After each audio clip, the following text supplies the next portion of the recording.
Well, let me go ahead and pray for us and we'll dive right in. Father, I just want to thank you for a beautiful day and thank you for just that we could gather here at Marin Bible Church and enjoy fellowship with one another and pray to you and hear the teaching and preaching of the Word, sing songs to you, and leave here encouraged and glad we came because we were with your people in your presence.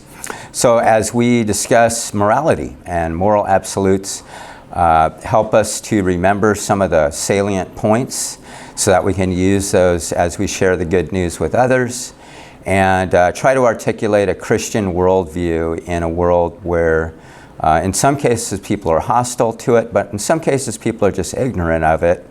And I pray that you'd give us the grace and wisdom to know how to better share our faith with those around us. In Jesus' name, amen.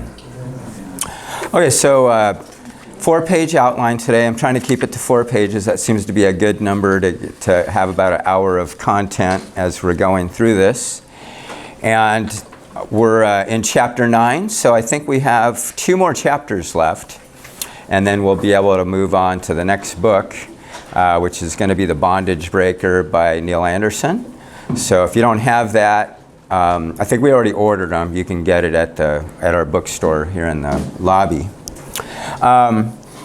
So chapter 9 is returning to the God of moral absolutes, not our personal preferences. And what he's doing in every chapter, the title of the book, The Eclipse of God, is that because we live in a secular culture, very much so, even though most people say they believe in God or some kind of higher power, the reality is God to most people is pretty abstract. And oftentimes when people say they believe in God, it's almost like the same as when people say they don't believe in God. And so just as when I talk to people who say they don't believe in God and I ask them, tell me about the God you don't believe in, I do the same thing when people say they do believe in God. Because oftentimes what you'll find out, the God they believe in as well is a pretty obscure, abstract being and typically not the triune God of the Bible. So it's important to, when we talk with people all the time, especially if you don't know them very well, ask them some questions, because we'll think we're on the same page.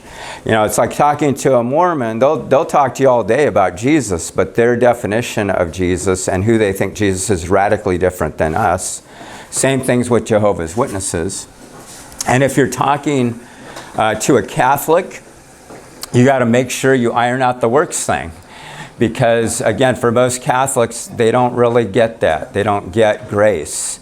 And so in other words, whenever you're sharing the gospel with somebody, I don't think you can use a one-size-fits-all presentation of the gospel. It's important to understand where they're coming from. And in our culture, one of the big issues today is the whole idea of truth. And in writing my own discipleship curriculum, my first chapter is going to be on truth. And what is truth, why it's important to believe in absolute truth, because that's the foundation on which you can agree on. If I just think that, what I like is good for me and it works, but you like something else, and they contradict you, but we can both be right. Well, that's not a really good way to live because we just don't live that way. We don't come to stop signs and say, well, for me, that's green. I don't stop for stop signs. Well, have fun explaining that to the cop, okay? The cop is not going to be a relativist if you run a red light or you run a stop sign. They're going to give you a ticket.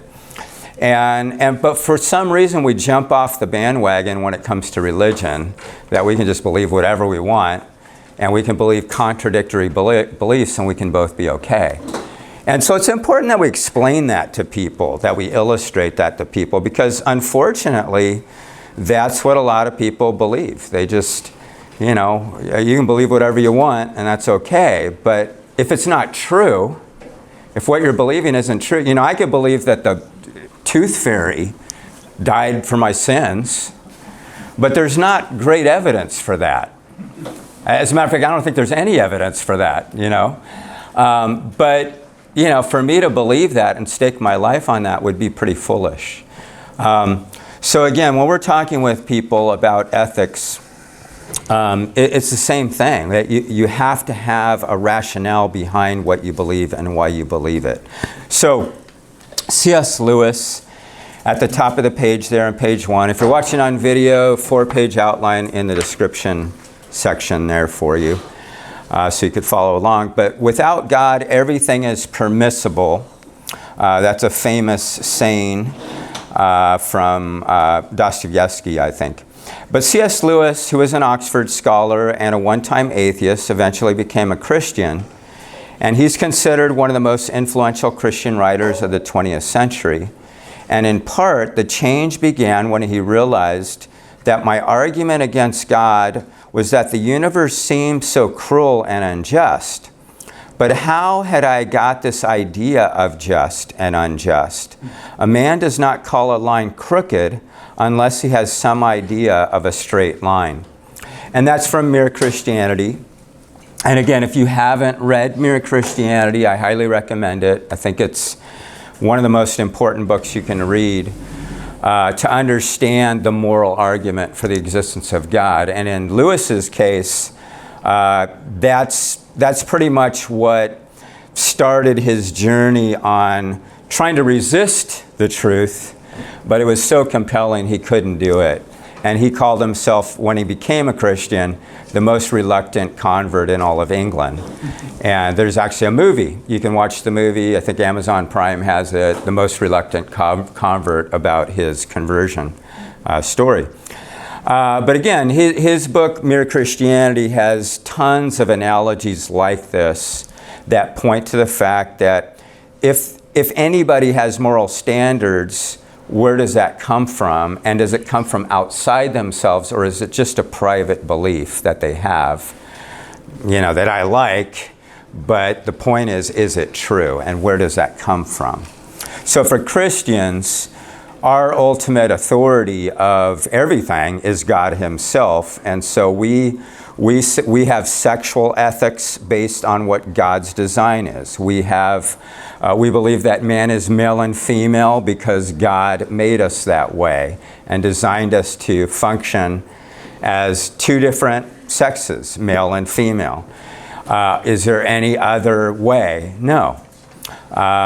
Sex is to be in marriage between a man and a woman only. That's God's way. That's God's design. So our culture doesn't like that. They don't like either of those realities.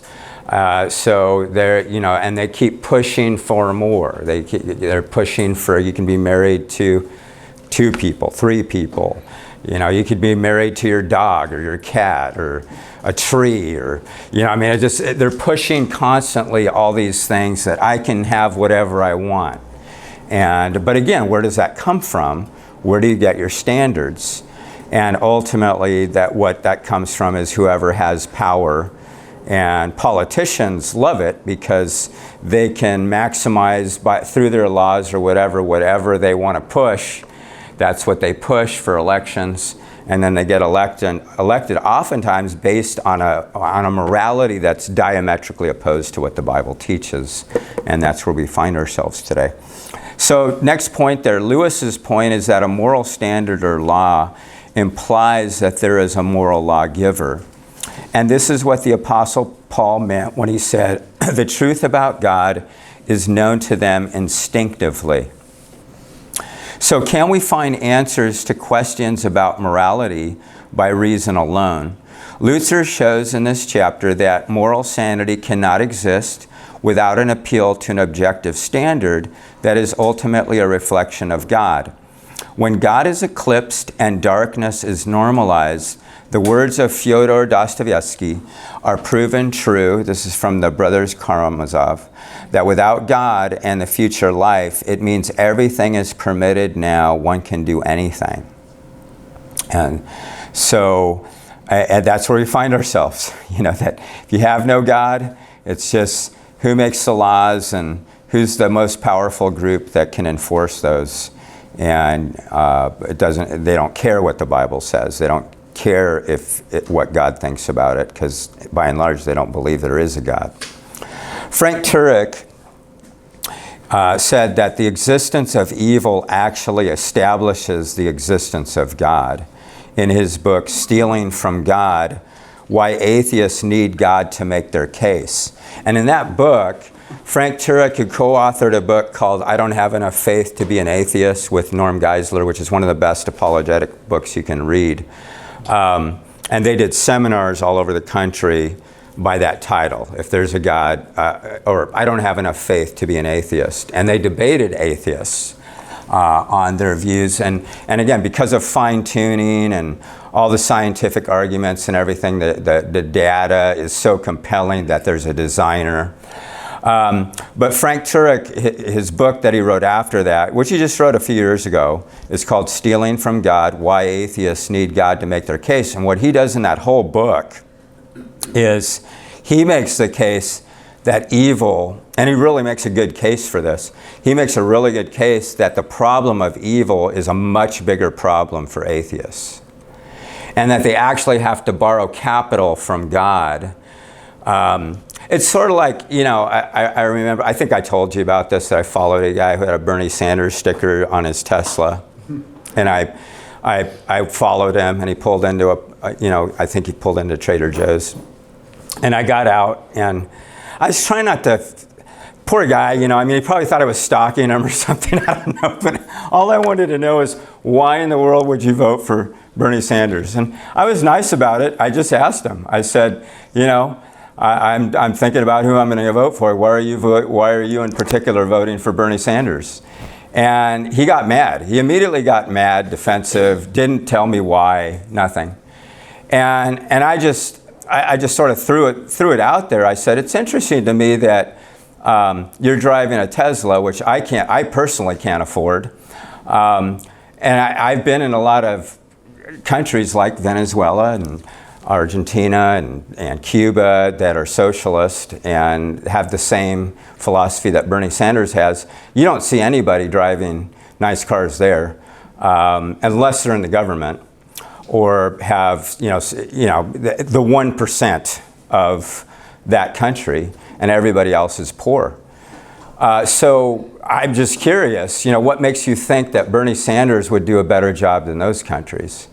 And he was just mad and upset, and he walked away. He didn't answer my question. But it's like, if Bernie Sanders is so compelling and he's got such a great philosophy, why not defend it? Yeah. Why not say, I'm voting for him because of this, I'm voting for him because of that, I'm voting, and make a case for it and not have to be angry. And I just got the feeling that he was just so opposed to the other party that it doesn't matter who Bernie Sanders is. In 2016, when I was working in Berkeley, there were all of these college students who had the Bernie sticker in their windows, on their backpacks. So I think it started somewhere in the college area. Yeah. Oh, absolutely. Where it was touted, and here comes Bernie, who's this, and it was quite sexy to be a follower of Bernie. Yeah. Maybe you just put a rock in the guy's face. I don't know. He was pretty upset. But who knows? Yeah, he was pretty upset. But again, to me, it's the point I'm making is that for Frank Turek, that the fact that these atheists are so down on evil, and that's their big issue, but how do they even know what evil and good is if there is no ultimate moral standard? That's the point. And so for me, the point for the Bernie Sanders guy is you're driving a Tesla. That came from capitalism. Okay? How you made your money or your parents' money that you inherited came from capitalism. I know that for a fact. So again, it's like, deal with the facts. Deal with truth. What's reality? What corresponds to reality? And I just read yesterday or the day before a definition by Art Lindsley, who wrote a book on truth. And I like his definition of truth. He said, truth is that which corresponds to reality from God's perspective. That part, God's perspective, I think is really important. So, and as Christians, that's our view. it's like, why do we believe what we believe, in particular about ethics and things like that? Or, how do we know if we're saved and all? Well, we believe that God has revealed that in the Bible, so we have his perspective. And we believe his perspective is true because God himself doesn't lie, and God knows all things. He has all knowledge, so when he reveals something, that means it's true. And then today in the sermon, I'm going to be talking about the promises of God and trusting in the promises of God. Well, Christians, it behooves you as a Christian to study biblical prophecy, because there's already been 1,000 prophecies fulfilled, and there's yet another 1,000 or so to be fulfilled. Well, part of the reason I'm excited about the prophecies that haven't been fulfilled is because I've seen that those first 1,000 have already been fulfilled literally. So I can trust in God that those promises that he has for us, like, I'm not worried about whether or not I'm going to go to heaven. I'm not worried about whether or not I'm right with God. What do I base it on? I base it on promises. And I can base it on future promises because I know how many promises have already been fulfilled the way God said it was. And when God speaks, he speaks truth. And so if God promises something, it's as good as done. Okay? And so the more we know about biblical prophecy, and I've, it's interesting, as I've studied books on biblical prophecy for many years, and my parents were very optimistic people. And I think part of it is when I look at a lot of the most optimistic pastors and theologians, they tend to be people that really are boned up on prophecy. And I think it's because there's more confidence, because they've seen the fulfillment of prophecy and they go, hey, I'm not worried. I mean, yeah, all this stuff's going on, but here's what God's going to do. And he's promised it, and he's already done it. And I've even seen it in my life, and he's going to do it again. And so the more you study biblical prophecy, in my opinion, the more confident and more optimistic you become. And again, promises are really just a reflection of the character and nature of God, that he's trustworthy.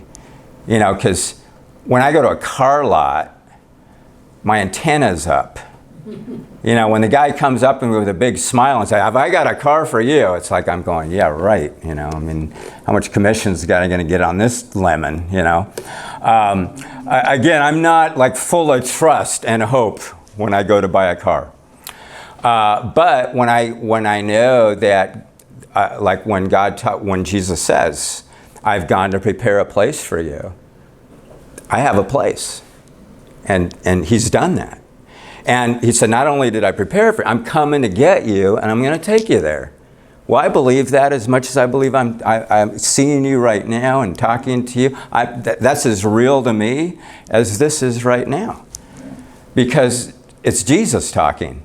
Now, if that was a used car salesman talking, then I'd be pretty skeptical. So anyway, the reality is that for the atheist, they have to steal, just like the socialist in America has to steal ideas from capitalism to make sense of their socialism. And it's contradictory. It's foolishness. But people just buy into it. Whatever the latest fad is, whatever, it doesn't matter if it's true or not. It feels good, do it, So again, the Bible is just so different. And again, I think we have the higher ground to stand on. We have more evidence than the atheist does, especially when dealing with evil. The next point there, the reality is that atheists who deny the existence of God live as if they were created by him. From the standpoint of reason, God is absolutely necessary for moral values. No moral theory can arise out of atheism. Those who wish to create a secular state where religion has no influence will, of logical necessity, eventually bring about meaningless lawlessness and despair. Such conditions often spawn a totalitarian state, instituted to restore order by brute force. When a nation loses its moral roots, a dictator often arises who takes away personal freedom to restore order. And by the way, our missionaries who are in, I don't want to say names because we're being on video, but we have missionaries that you guys know, and if you don't, you can ask me afterwards, in Cambodia. And they just, they had 300, they had a gathering of 300 people, and the police came and they were pretty brutal. And basically arrested people and took people away. And so pray for our missionaries there. Those of you who know who they are, you know who I'm talking about. But they asked for prayer, but I have to be pretty discreet. I can't give their name because we're videotaping right now. But if you want to know who they are, if you don't know who I'm talking about, I could tell you so you could be praying for them. But it's, Cambodia. There's just so many countries in the world where what we're doing right here, right now, you could be jailed, you could be tortured, you could be killed. And it's very real. It's all over the place. But that's what happens when you take away God. And then anybody who tries to go against what the secular state imposes on you is the enemy. You become the enemy now. So China and Russia, of course, are big examples of that. My parents went to Russia in 1971, and they had a suitcase full of Bibles. They were coming from Israel.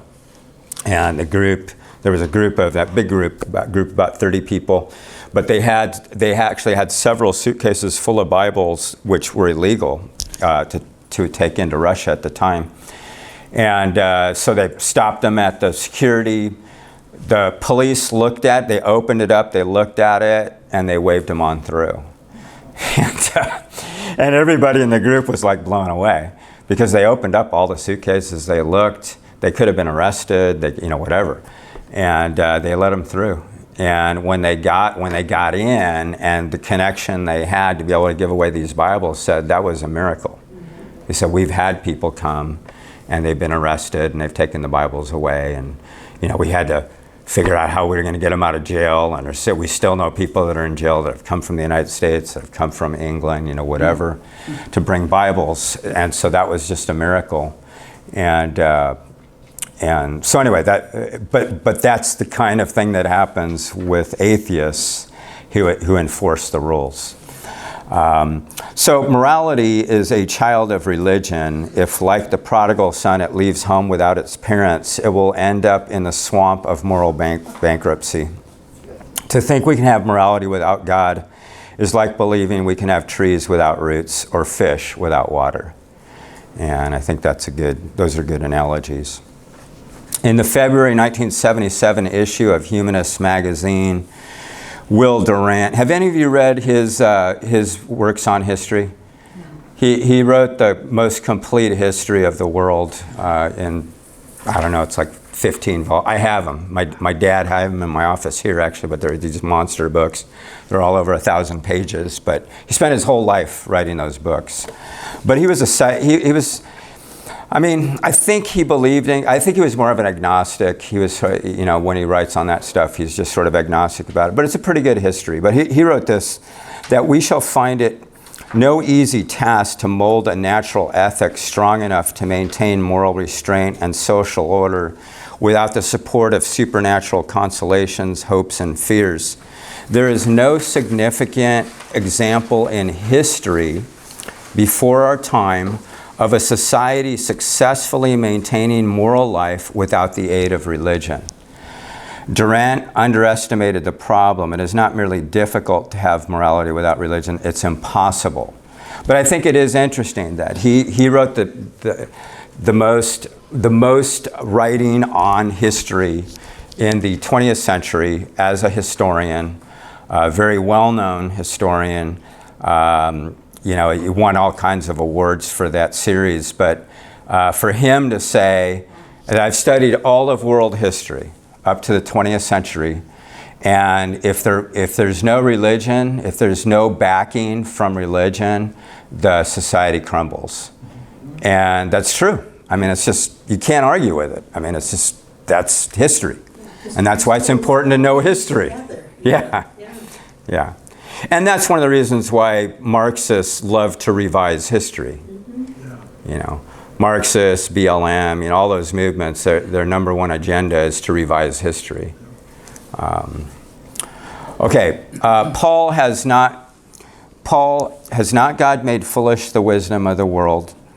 Mankind has made amazing advances with science and the physical world, but these things are of no help when it comes to the metaphysical, such as found in matters of religion and morality. Important matters like the difference between right and wrong, ultimate questions about the purpose of man's existing and finding lasting meaning cannot be discovered by human reasoning. Science is silent regarding values.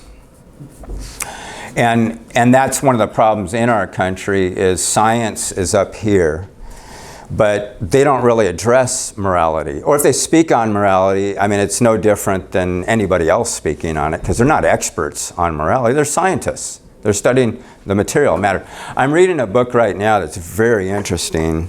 Let me pull it up because I highly recommend it. But I can't remember the title. I wish I could. I don't remember titles as well as I used to. Probably because I'm reading about 50 books at a time. But anyway, let me pull it up here. But it's a book by a brain surgeon. He's done 7,000 brain surgeries, and it's really interesting. He actually came to believe in God. I don't want to ruin it because I think you should just get the book. It's called The Immortal Mind by Michael Egnor.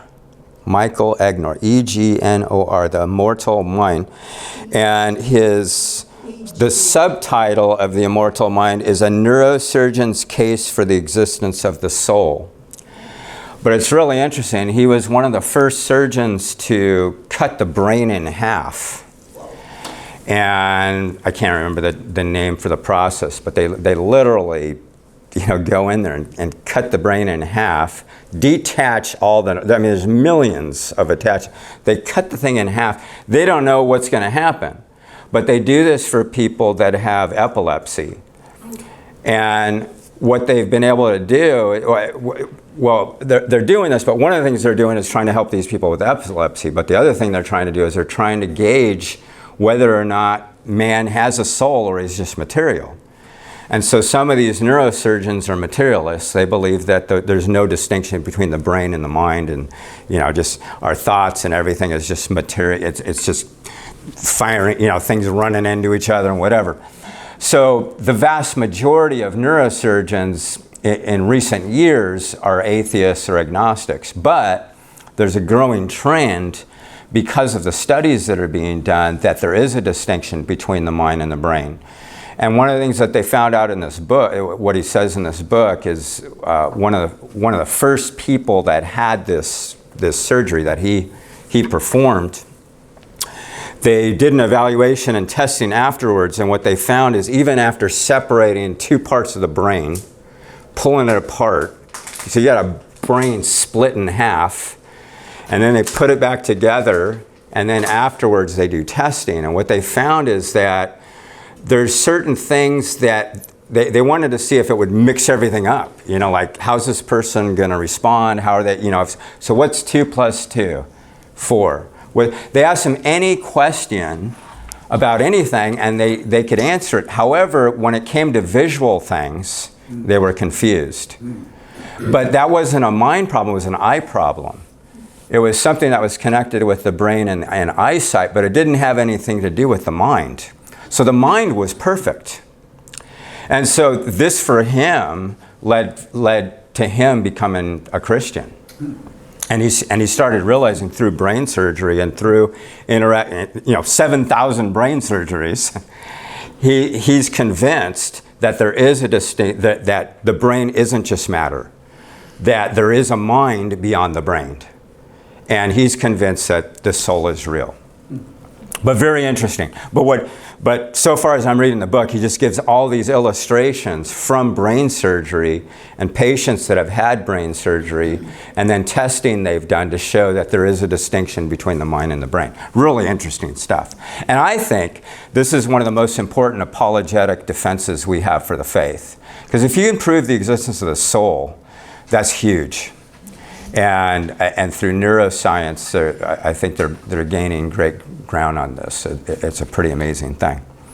Okay, Jacques Monod, a French molecular biologist, in an interview in the New York Times, agreed that it is impossible to derive what ought to be from what is. He said if there was no intention in the universe, no creator, and if we are pure accidents of evolution, then we cannot discover what ought to be. He concluded that values must be chosen arbitrarily without any standard by which to judge them. William James, who was a psychologist at Harvard, we may be in the universe as dogs and cats are in our libraries, seeing the books and hearing the conversation, but having no inkling of the meaning of it all. An apt description of man's dilemma if he is alone in the universe. So again, why, dogs and cats in a library, that's what we should be like. Really. So I think it's, these are points made by people that aren't necessarily Christians by any means. Albert Camus, in the very first sentence of his The Myth of Sisyphus, wrote, "There is but one truly serious philosophical problem, and that is suicide." He understood that if his atheism is to be consistently applied, man cannot find values in the world. In fact, when Camus spoke of values, even saying that there were values, he was unknowingly assuming an objective standard, though he did not know what it could be, nor did he realize such an objective standard had to be rooted in God. Atheistic morality collapses like a house of cards held together by ropes of mist. It is a house without a foundation, suspended in midair. Morality becomes but a matter of personal preference. Good cannot be distinguished from evil. Right from wrong is whatever anyone wants it to be. So from where did your consciousness arise? When did the neurons in your brain become aware that you existed? Are your thoughts just calcium and phosphate and electrons forming in interesting patterns? Then suddenly, behold, these become conscious and aware that you exist and have a mind. Think of it this way. The evolutionary view of man says that life began somewhere in Darwin's warm little pond.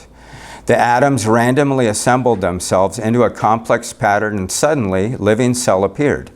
This cell began to reproduce itself, and then at some point, these cells became self-conscious and began to give you thoughts.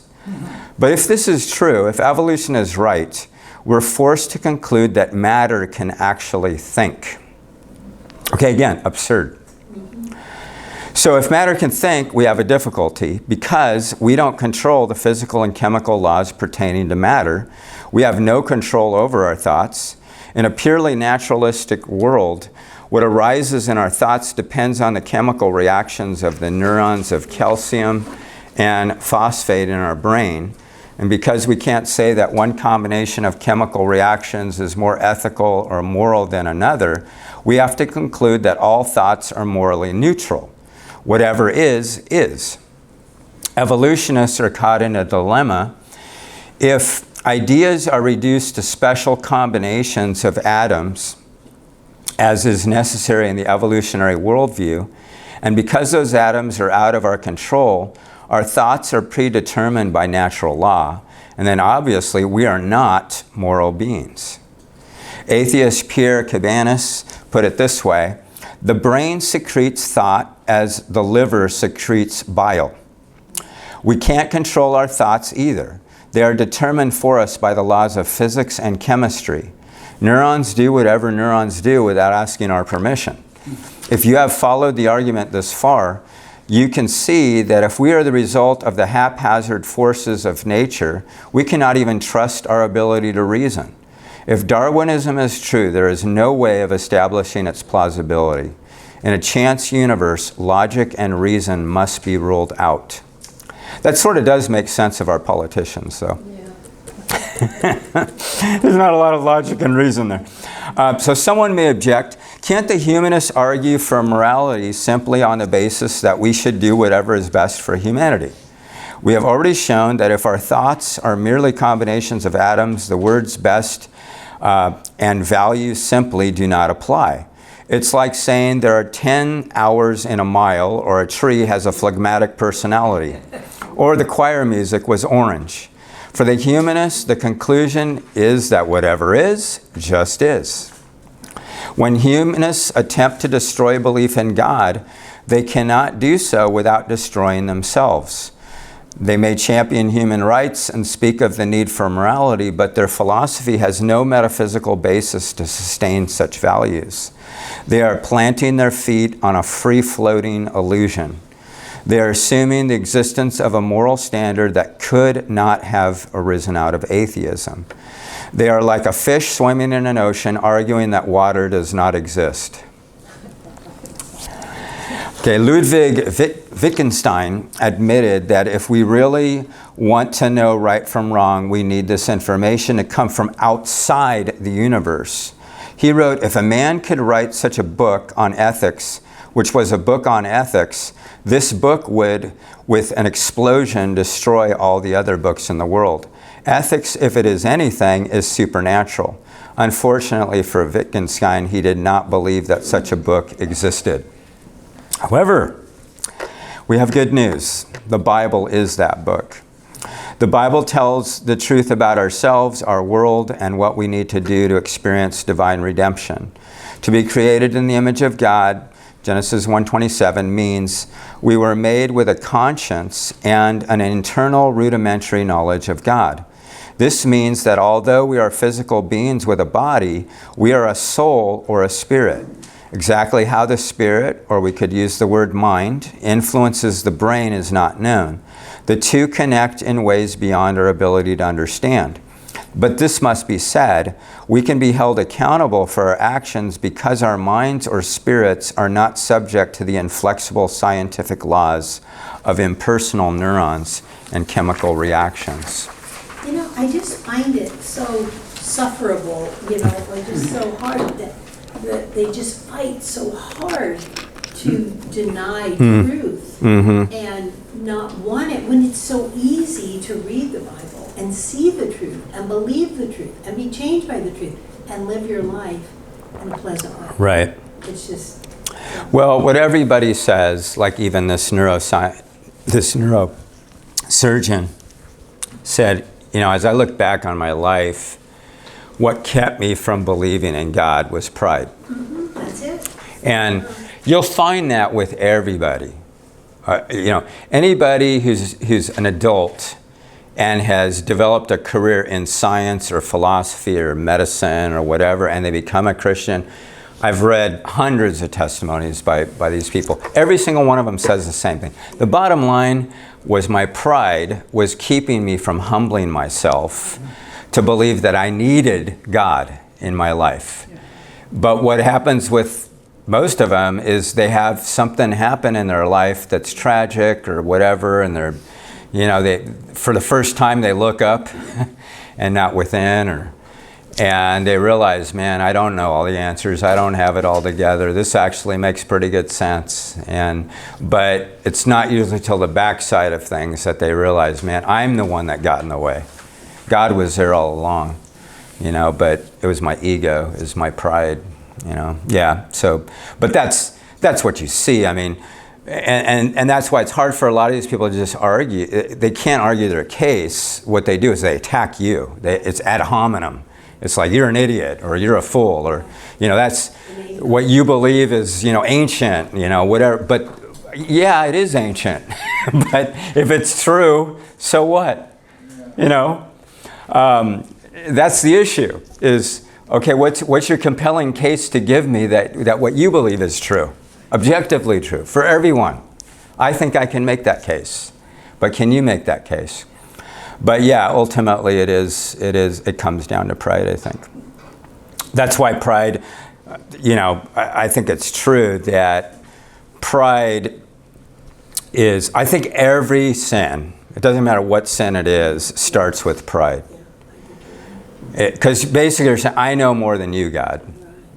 You know, that's fine what you say, but I like my way, you know. And that's pride. Yeah. Okay, Bob Perry on page 4 writes in Salvo, we learn from biology that the cells that make up our bodies constantly die off and get replaced. Physically, you become a completely different individual over and over again throughout your lifetime. Yet we all recognize that though we may grow older and slower, amen to that, we are the same person we've always been. And that means that the persistent self is made of different substance from the body. I think that's really interesting. So, in closing, this is something I want to do this week, and I'd recommend that you do too, is he talks about this passage from Daniel, which I'm going to read in a second. But he says, we are glad that the Bible is a revelation from God that helps us discern right from wrong. But thankfully, it also has a message of redemption. When we see people seek to manage their own sin by self-directed, destructive paths, we must call out to the Lord on their behalf. Even when the prophet Daniel was told that anyone who prayed to the God of heaven would be thrown into the lion's den, he kept praying to the God of heaven. We read, he went to his house where he had windows in his upper chamber toward Jerusalem. He got down on his knees 3 times a day and prayed and gave thanks before his God as he had previously done. So this was his habit. And after being spared from the lion's den, Daniel learned that earnest prayer attracts the opposition of the spirit world. His answer was delayed because the prince of the kingdom of Persia withstood the message that God had sent until the angel Michael came to his rescue. Evidently, an evil spirit, perhaps maybe even Satan himself, was trying to direct the policies of the kingdom of Persia and attempted to block the revelation Daniel was about to receive. But Daniel persisted, and the answer came. Daniel's primary concern was for the people who were called by God's name. The world can't be made right until the people of God are made right. And you know, everything if we want revival, we need reformation first.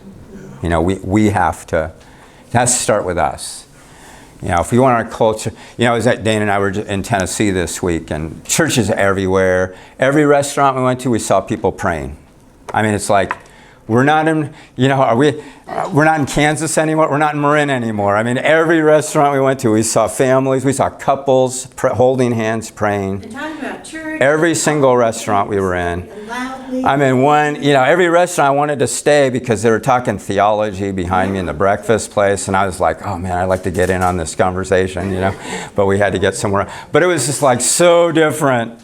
They come out of they were coming out of the restaurant we were in last night, and they said, yeah, that was such good fellowship that we had tonight. And I'm like thinking, You never hear those yeah, words. they use a different F word in Marin when they come out of the restaurants. I mean, I don't know, it's just so different.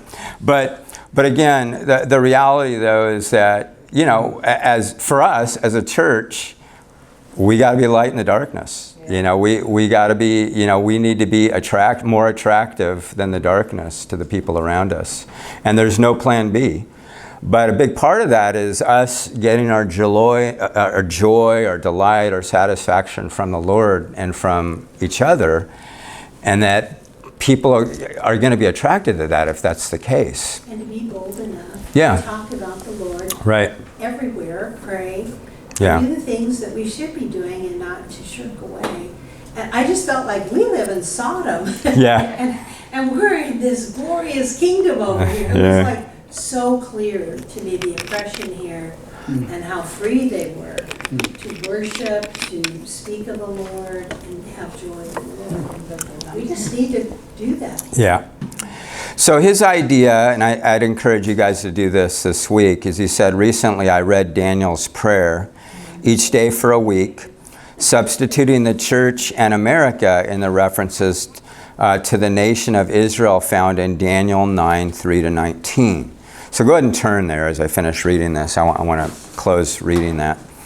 But my own heart was challenged, and the burden I have for our country increased. For we do not present our pleas before you because of our righteousness, but because of your great mercy. Join me as we set aside the distractions of Babylon to focus on what is most important. Yes, the survival of our nation is at stake, but more importantly, the souls of many people are spiritually confused, and Jesus is the Savior they need to meet. And Corrie ten Boom said this: the wonderful thing about praying is that you leave a world of not being able to do something and enter God's realm where everything is possible. I like that. So the action step here, pray to restore someone who has fallen into the error of sin. And we don't have to go too far to find somebody like that. Many people in our own families are like that. And do so with a spirit of gentleness. Keep watch on yourself, lest you be tempted, Galatians 6:1. Who is Christ for you today? An unwed mother, a grieving widower, a woman in an abusive marriage, an addicted teenager, an unwanted child. We might not always be able to prevent someone from making a destructive moral decision, but we can be there to pick them up when they stumble. Look around you. Christ's heart and hands are needed everywhere in an amoral world. So if you're in Daniel 9:3, I'm going to read that, and that'll be our closing prayer as well. Daniel 9:3-19. And I'm going to pray for, Marin and our country as I read this. So I gave my face to the Lord God to seek him by prayer and supplications with fasting, sackcloth, and ashes. And I prayed to Yahweh my God and confessed and said, Alas, O Lord, the great and awesome God, who keeps his covenant and loving kindness for those who love him and keep his commandments. We have sinned and committed iniquity and acted wickedly and rebelled, even turning aside from your commandments and judgments. Moreover, we have not listened to your slaves, the prophets, who spoke in your name to our kings, our princes, our fathers, and all the people of the land. To you, O Lord, belong righteousness, but to us open shame, as it is this day to the men of Marin, the inhabitants of San Rafael, and all the United States, those who are nearby and those who are far away, in all their countries to which you have banished them, because of their unfaithful deeds which they have committed against you. O Yahweh, to us belongs open shame, to our governors, to our mayors, to our leaders, because we have sinned against you. To the Lord our God belong compassion and forgiveness, for we have rebelled against him. Nor have we listened to the voice of Yahweh our God to walk in his laws which he put before us through his slaves the prophets. Indeed, all the United States has trespassed against your law, even turning aside, not listening to your voice. So the curse has been poured out on us, along with the oath which is written in the law of Moses, the servant of God, for we have sinned against him. Thus he has established his words which he had spoken against us and against our judges who judge us, to bring on us great calamity. For under the whole heaven where has not been done anything like what was done to Marin County. As it is written in the law of Moses, all the calamity has come on us, yet we have not entreated the favor of Yahweh or God, our God, by turning from our iniquity and acting wisely in your truth. Therefore Yahweh has watched over the calamity and brought it on us. For Yahweh our God is righteous with respect to all his deeds which he has done, but we have not listened to his voice. So now, O Lord our God, who have brought your people out of the land of Egypt with a strong hand and have made a name for yourself, as it is this day, we have sinned, we have acted wickedly. O Lord, in accordance with all your righteousness, let your anger and your wrath turn away from your city, San Rafael. your holy mountain, for because of our sins and the iniquities of our fathers, San Rafael and your people have become a reproach to all those around us.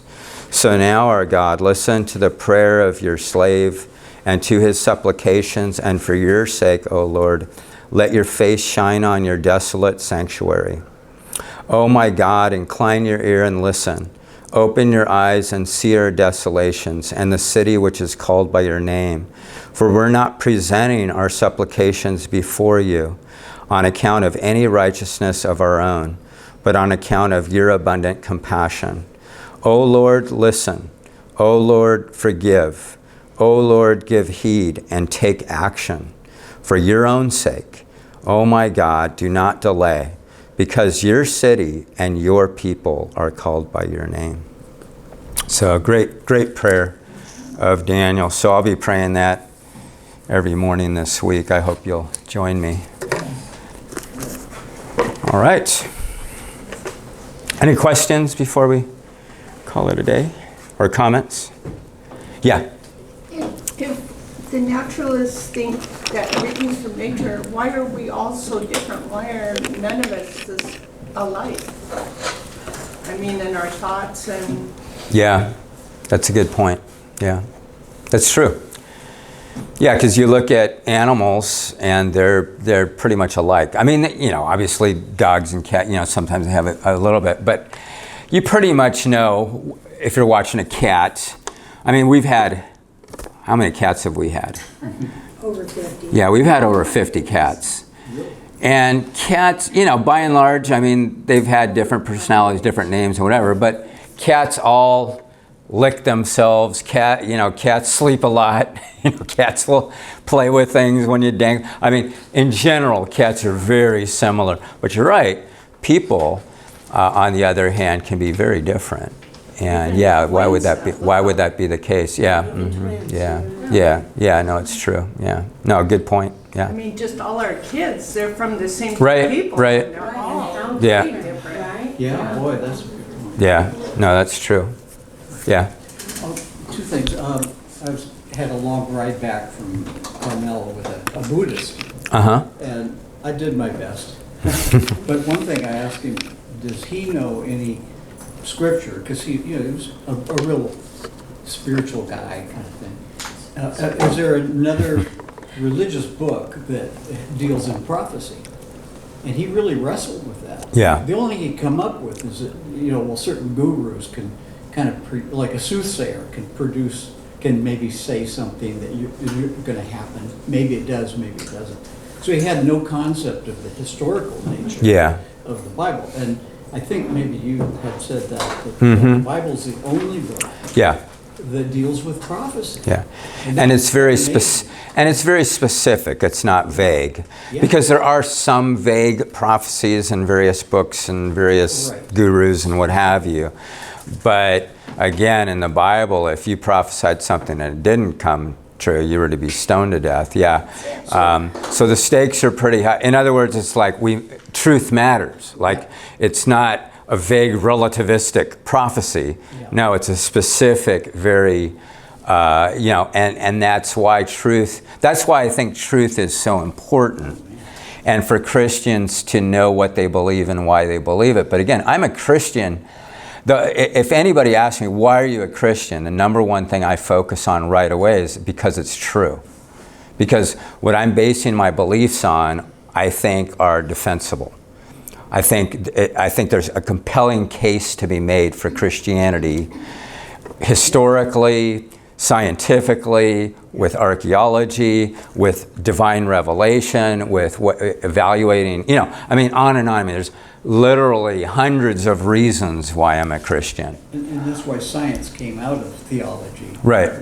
So the other thing, a really good friend, and she's from from Nicaragua, although she grew up here, but she's really into anti-capitalism.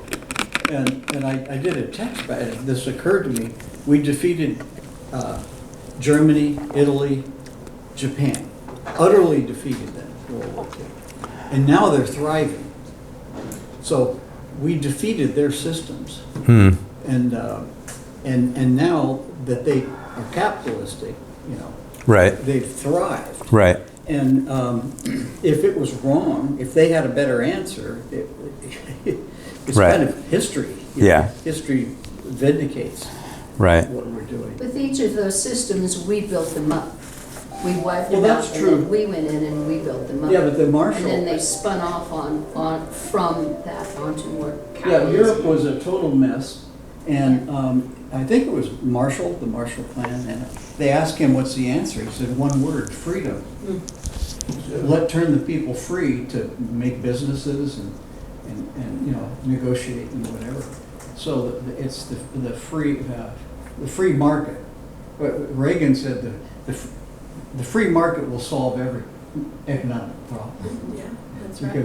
Because people are motivated. And Right. these other systems, what do you got? Yeah, you're coerced. Yeah. Yeah. No, that's true. Yeah. Yeah, I was very pleased, and anybody else would be too, to see this, that there is goodness in animals. And, you know, there's also the other side, but there's goodness. There was this picture, I don't know, a helicopter or what, but it was a photograph of a bridge and traffic. It could have been, it was like the Golden Gate Bridge. It wasn't, but it was pretty big and pretty well used. And on the side there were two animals, dogs, and they were medium-sized dogs. It wasn't a mother and her puppies, because they were medium, could have been brothers, who knows. But one was injured and halfway in a lane. And the other dog, or what I saw of it, came from about 20 feet away and came up to and dragged that injured dog over to the side so it wouldn't be hit by a car. And that photograph stayed with me. The goodness Yeah. was even in the animals. Mm-hmm. So. Well, and I think, you know, the Romans 8 talks about all creation groans. You know, I think that animals, and again, before death came into the world, death came as a result of sin. Yeah. So animals have a nature of, God made them with a nature of kindness, but because of survival and because death entered in the world, even the animals are fallen. But yeah, you do see, with certain animals in particular, you will see that. And I think that's why, you know, I think it's interesting that C.S. Lewis, you know, arguably probably one of the most read series in history is the Chronicles of Narnia. But one of the reasons I think that series is attractive to people is because the animals talk. Yeah. And the animals exhibit both evil and goodness. But again, what he does in that is he shows a restoration of all of creation. And that's biblical. That's a biblical concept. But I think there's something in it. That's why one of the big questions, I mean, anytime I've ever talked on heaven, there's always somebody that comes up to me afterwards and the number one question, will my pet, will Fifi be there? Whatever. And the Bible doesn't say. It just we have to be, we can't be dogmatic, I think, about that.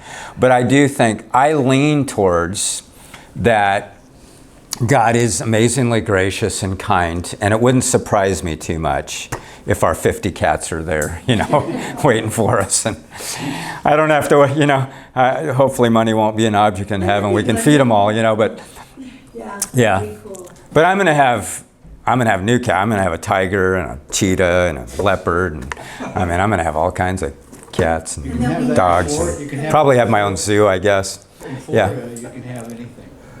Oh, really? Yeah, that's what I'm. Huh? I want them in heaven, not Yeah, there. yeah. They're not predictable. They're wild Yeah. Can you imagine feeding a tiger every day? No, I can't. Yeah. Oh, goodness. But again, unlike a zoo, you won't have to protect the animals from one another. They're all gonna be kind. That evil will be wiped away, And that's pretty cool. And again, in the millennium, we have, it talks about the lion and the lamb laying together. Instead of the lion eating the lamb, they're snuggling, on the porch. Yeah. All right, well, let's go ahead and call it a day. So.